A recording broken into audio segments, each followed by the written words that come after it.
On ne peut pas rester insensible compte tenu du nombre de jeunes qui sont sur les routes du Lamentin et d'ailleurs. Et lorsque j'ai pris ma fonction de maire ici, donc j'ai essayé de faire de mon mieux pour que les jeunes aient une occupation. Et avant même de savoir que nous avions ce terrain, ces 14 et 15 hectares carrés, j'avais fait déjà la démarche au niveau des groupes propriétaires terriens pour faire l'acquisition, notamment chez Dormois, d'une superficie de 10 hectares pour essayer de créer quelque chose. Et c'est là que j'ai découvert que la ville de Lamentin, en accord avec le conseil général, avait une surface très importante sur Carrère. Les démarches ont été faites tout de suite.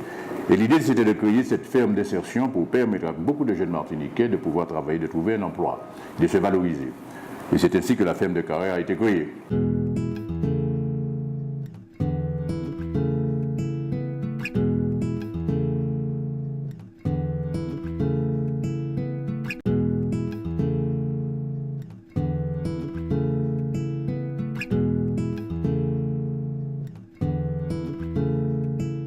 L'atelier chantier d'insertion ferme solidaire de Carrère a été créé à l'initiative de la mairie du Lamentin, qui est propriétaire du site sur lequel nous sommes et qui avait déjà été exploité il y a quelques années en entreprise d'insertion et qui est resté en friche pendant plusieurs années. Nous avons mis en place une salle de formation. Nous avons fait l'acquisition avec un certain nombre de partenaires d'engins, je dirais, pour l'agriculture. Et en plus de ça, on a été plus loin. Et lorsque nous avons vu le succès, on a voulu faire de telle sorte qu'il y ait beaucoup plus d'ampleur à cette affaire. Et c'est ainsi que nous avons passé une convention avec une société active. Nous avons effectivement une association active qui a obtenu le marché et échangé donc toute la partie technique, financière, recrutement des jeunes qui sont sur le chantier et de pouvoir gérer au nom de la ville donc cet espace de Carrère. La mairie a eu la volonté de relancer le projet sous forme d'atelier chantier d'insertion pour permettre à des personnes en difficulté du Lamentin de retrouver par le travail des compétences et un savoir-faire nécessaire à leur insertion durable. Avant d'entrer ici, j'avais fait une formation d'agriculture qui concernait uniquement la bananerie et du paysagiste aussi, je faisais. L'objectif que nous avons ici, c'est de pouvoir aider tous les gens qui sont en difficulté, de façon à leur donner goût au travail, par simplement le fait de travailler la terre et l'élevage.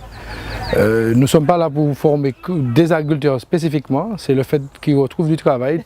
Vous allez dans le parc numéro 4, du verger, sirop, purina, nous ramener pour ces bœufs-là.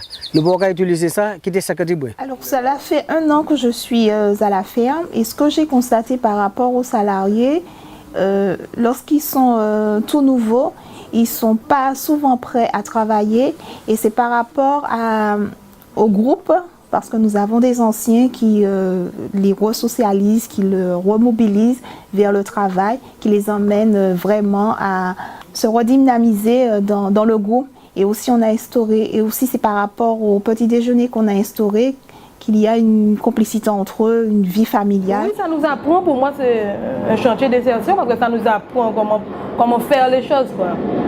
À se respecter l'un l'autre parce que nous on est un groupe et ça se passe bien. Les salariés qui exercent au sein de ce chantier d'insertion bénéficient d'un accompagnement spécifique. Donc cet accompagnement a pour but de les aider dans la construction de leur projet professionnel. C'est-à-dire que ce sont des personnes qui parallèlement ont exercé différents types de métiers et n'ont pas vraiment d'idée précise de ce qu'ils veulent faire plus tard.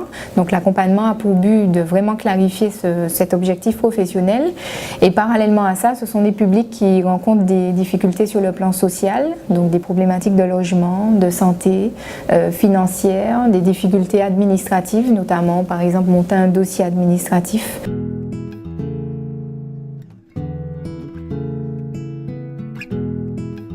Je ne travaillais pas, je m'occupais de mon fils. On ne m'a pas orienté, j'ai déposé des demandes un peu partout, à la Seine, à Compagnie, à EVA. On m'a appelé ici justement. J'avais déjà travaillé avec mon père et mon frère. Dans l'agriculture? Dans l'agriculture, oui. Je désherbais, je plantais comme ici, quoi d'autre? Je récoltais, et c'est tout, quoi. Le travail consiste ici à pouvoir faire des semis, pouvoir faire des plantations, de fait de pouvoir avoir des récoltes qu'on puisse vendre et écouler sur le marché ou encore sous les coopératives de la place, de façon à ce que quand même nous ayons quand même une certaine entrée d'argent pour pouvoir fonctionner. Nous nécessitons un travail assez noble qu'est l'agriculture et nous essayons de les former pour qu'ils connaissent un peu ce que c'est que le domaine agricole. Bien entendu que certains d'entre eux ne seront jamais agriculteurs, mais au moins ils seront touchés le produit agricole, donc ça sera un plus pour eux et pour nous. Allez!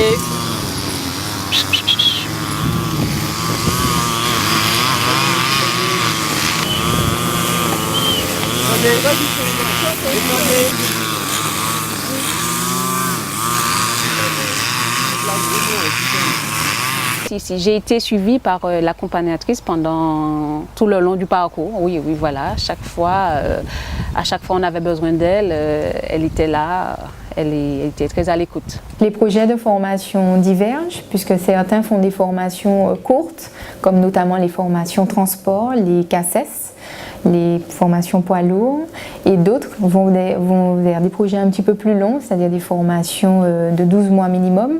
Donc nous avons aussi un partenariat avec l'ADOM, l'Agence d'outre-mer à la mobilité, pour les salariés qui veulent faire des formations hors de la Martinique. L'accompagnatrice me disait que bon tiens, ça serait bien que tu essayes ça, est-ce que ça ne t'intéresse pas de faire ça, parce qu'on avait la possibilité, comme je dis, de changer, de travailler, de toucher à tout.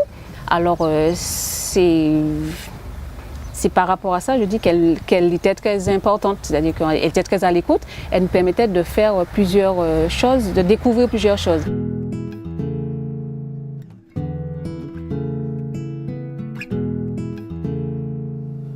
Alors en termes d'espoir, donc on peut simplement dire qu'on estime qu'il faudra pérenniser donc ce chantier, donc par la création d'emplois, je dirais permanents, mais aussi nous permettre d'aller sur d'autres chantiers. Mais il faut quand même rappeler que sur le territoire de la ville, il y a des chantiers existants, mais ça nous permettra effectivement de pouvoir aller au-delà donc de ce chantier et voir émerger d'autres projets sur le territoire. Mes espoirs, ce sont avant tout que des projets soient concrétisés, puisque ce sont des personnes qui ont des souhaits, des attentes, mais il faut aussi qu'en face sur le terrain, ils trouvent aussi des solutions.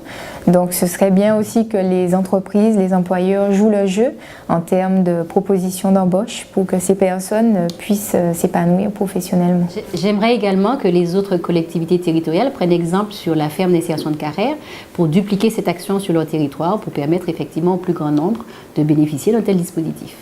Pour mes espoirs, comme je dis toujours, que j'aimerais acquérir un morceau de terrain et puis me lancer là-dedans, quoi.